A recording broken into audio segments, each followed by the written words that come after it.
Rwanda-backed M23 rebels claim they have captured eastern Congo's largest city of Goma. The United Nations has described a, quote, mass panic among its 2 million people, and Congo's government says the rebel advance is a, quote, declaration of war. For more on this, let's bring in Bloomberg's Indira Oganga, who is in Kigali for us following the story. So, Indira, walk us through how the situation in eastern Congo has escalated like this in the past few days.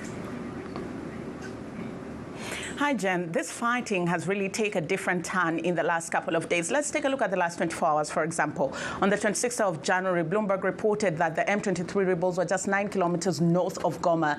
On the 27th in the morning, we woke up to news that M23 rebels have seized the town of Goma. And they posted on their X saying, "We urge all residents of Goma to remain calm. The liberation of the city has been successfully carried out." Goma is a town near the border of Rwanda, and it's a key trading hub. And this cessation or seizure by M23 rebels could mean that there could be full war prospects that we could be looking at. You also have M23 rebels that have seized control of the airspace in DRC, and they've blocked all movement of people and humanitarian aid in and out of this city. And you have the UN saying that water, electricity infrastructure has been damaged. Humanitarian aid workers are running out of money. Then you have people. Goma was one of the last safe havens in the eastern part of DRC. People are fleeing, not knowing where to go. Their children and whatever belongings they could pack on their bags. The UN says at least 178,000 people have been displaced since January. And from the recent fighting that we've seen, 3 peacekeepers from South Africa and Uruguay have been killed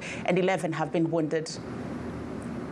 And Indira, we were just talking a few days ago about Rwanda and the DRC and potentially Turkey helping to mediate some resolution between the two. What does this latest development then mean for that?